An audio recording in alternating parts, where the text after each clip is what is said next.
ISRO of course made references to impact of air pollution on lungs. Doctor Suryakant, मैंने काफ़ी सुना है तो आपके कोलीग डॉक्टर अरविंद कुमार जो दिल्ली में बैठे रहते हैं, काफ़ी कई ग्राफिक रूप में वो डिस्क्राइब करते हैं कि जो प्रदूषण से जो इम्पैक्टेड लंग्स जो होते हैं उनका क्या रूप होता है, और आज के टाइम पे उन्होंने कैसे बच्चों में भी देखा है जो नॉन स्मोकर्स हैं कि लंग डैमेज कितना होता है। तो क्या आप कह सकते हैं कि दिल्ली और बाकी के इंडिया के बाकी के जो सिटीज़ के कंपैरिजन लखनऊ का स्थिति कैसा है? जैसे आपने जो कई सारे जो पेशेंट्स देखे हैं अपने करियर में, what is the impact and what is the difference in Lucknow? धन्यवाद कार्तिक जी। मैं आपको बता दूं कि 3-4 साल पहले दिल्ली में और उसके बाद लखनऊ में एक प्रयोग किया था हम लोगों ने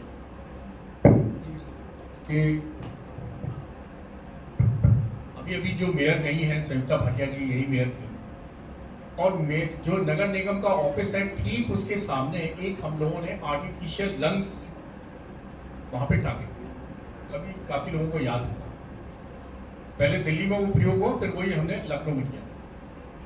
मजे की बात है कि दिल्ली में वो व्हाइट लंग छठे दिन जाके पूरे काले हुए थे, हमारे लखनऊ में वो तीसरे ही दिन काले होने लगे थे और चौथे दिन पूरे काले हुए। ये 3-4 साल पहले की बात है, मेरे ख्याल से 2018।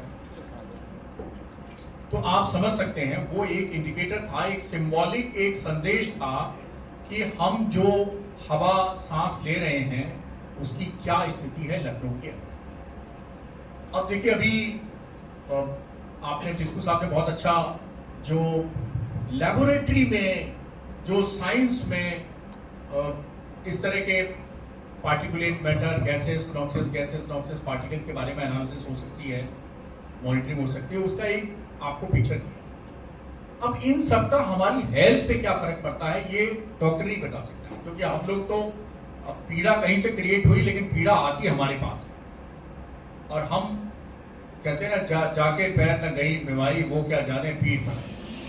तो जितनी पीर पैदा होती है वो सब हम लोगों के पास आती है और हम लोग दर्द को समझते हैं। तो जब दर्द को समझते हैं तो दर्द बांटते हैं, दर्द शेयर करते हैं, तो दर्द हम थोड़ा शेयर करते हैं आपके साथ। आप देखिए, भगवान ने जब आपको पैदा किया तो एक जोड़ी फेफड़ा दिया, बहुत सारे अंग दिए आपको, दिल दिया, आंखें दी, दिमाग दिया, लिवर दिया, किडनी दिया, वगैरह। आपको एक जोड़ी फेफड़ा भी दिया, और आप जानिए कि आपके जीवन की शुरुआत होती है पहली सांस से और जीवन का अंत होता है अंतिम सांस से, और इन्हीं सांसों से हमारी जिंदगी चलती है। आप सोचिए, हम जिंदा रह सकते हैं 3 हफ्ते बिना किसी खाने के।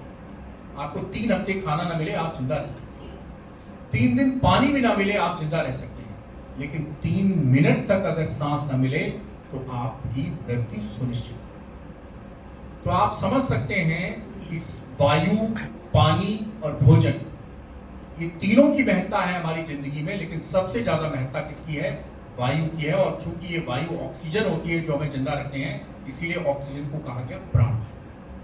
अब ये जो हमारा फेफड़ा है ये दिन भर हमें ऑक्सीजन सप्लाई करता है, हमारा हार्ट जो है वो ब्लड सप्लाई करता है, और ये दोनों हमें जिंदा रखते हैं। और इसीलिए जब डेड बॉडी डेथ हो जाती है तो कहा जाता है कार्डियो रेस्पिरेटरी फेलियर, यानी कार्डियक का और रेस्पिरेटरी का यानी लंग्स का दोनों का फेल हो गया। अभी आपने कोविड 1.5 साल से सुना होगा, किस पे हिट कर रहा था? सबसे ज्यादा फेफड़े को हिट कर रहा था, pneumonia, acute respiratory distress syndrome. और किसको परेशान कर रहा था? दुनिया भर के फेफड़े के चिकित्सक। और सौभाग्य से कहिए मैं फेफड़ों का चिकित्सक हूं, डॉक्टर सूर्यकांत यानी लंग स्पेशलिस्ट। और अब आप जानिए कि एक दिन में हमें सिर्फ और सिर्फ हम बैठे रहें घर में, ज्यादा से ज्यादा टॉयलेट हुआ घर के अंदर रहें, तो भी हमें एक दिन में 350 लीटर ऑक्सीजन की जरूरत पड़ती है। क्या आपने सोचा ये 350 लीटर ऑक्सीजन हमें कहां से मिलती है? ये 350 लीटर हमें ऑक्सीजन मिलती है इन्हीं पेड़ पौधों से। तो क्या कभी आप गुजरते हुए पेड़ पौधों से, अभी सुधीर जी बहुत अच्छी तरह महत्ता बताएंगे, गुजरते हुए पेड़ पौधों से कभी आपने कहा कि पेड़ जी नमस्ते, आज आपने हमें 350 लीटर ऑक्सीजन दी, बहुत बहुत धन्यवाद, आज आपने हमें जिंदा रखा, मैं कैसे भूल सकता हूँ ये एहसान आपका? नहीं कहते। कितने लोग कहते हैं हाथ उठाएं, ईमानदारी से उठाएं। लेकिन क्या आज के बाद हम पेड़ों को नमन करना सीखेंगे? अगर सीखेंगे तो कृपया हाथ उठा दीजिए। और फोटोग्राफर भैया इनका फोटो ले लो, हाथ उठाए हुए हैं। इन्होंने आज शपथ ली है कि हम जब भी पेड़ पौधा मिलेगा उसको नमस्ते करेंगे, धन्यवाद देंगे कि भैया आपने हमें 350 लीटर ऑक्सीजन दी, जिसके कारण आज हम 26 अक्टूबर को जिंदा रहे। और ये 350 लीटर ऑक्सीजन मिलती है आपको पेड़ पौधों से, इसीलिए पेड़ पौधों का महत्व है। और एक पौधा ऐसा है जो 24 घंटे कंटिन्यूअसली ऑक्सीजन देता है। कोई बता सकता है वो कौन सा है? पीपल। विक्रम जी जानते हैं, ये हमारे पुराने साथी हैं। और पीपल, इसीलिए हमारे भारतीय संस्कृति में क्या कहा गया? आप में से किसी से कहा जाए ये पीपल का पेड़ उखाड़ दो, कोई उखाड़ेगा? नहीं। तो हमारे भारतीय मनुष्यों ने लिखा कि पीपल के पेड़ को उखाड़िए मत। क्यों? क्योंकि उन्हें मालूम था कि 24 घंटे ऑक्सीजन देता है। और इसकी अगर वो साइंटिफिक इंटरप्रिटेशन करके ये बताते तो कोई समझ नहीं। इतने लाखों साल बाद भी अगर हम पीपल को नहीं तोड़ रहे हैं, वो इसलिए नहीं तोड़ रहे हैं क्योंकि उसको जोड़ दिया गया हमारे धर्म के साथ कि पीपल उखाड़ना धर्म के खिलाफ है। और इसीलिए आपको मालूम है कौन सा which is the indoor most important indoor plant जिससे सबसे ज्यादा ऑक्सीजन निकलती है? छोटा है लेकिन सबसे ज्यादा ऑक्सीजन देता है। कौन सा इंडोर प्लांट है? तुलसी। इसीलिए कहा गया तुलसी आपके घर के घर के आंगन में तुलसी का पौधा होना चाहिए। ये तो मैंने 2 एग्जाम्पल दिए, ऐसे बहुत सारे एग्जाम्पल हैं जो हमारे भारतीय ऋषियों ने पर्यावरण को संरक्षण करने के लिए भारतीय संस्कृति से, भारतीय विरासत से और धर्म के साथ जोड़ दिया। अब हम आते हैं अपने मुद्दे पर। अब देखिए, ये जो वायु प्रदूषण पैदा हो रहा है, आपको मालूम होगा लेटेस्ट रिपोर्ट ये कहती है कि हमारे देश में 17 लाख लोगों की मृत्यु जो हो जाती है वायु प्रदूषण के दुष्प्रभाव के कारण।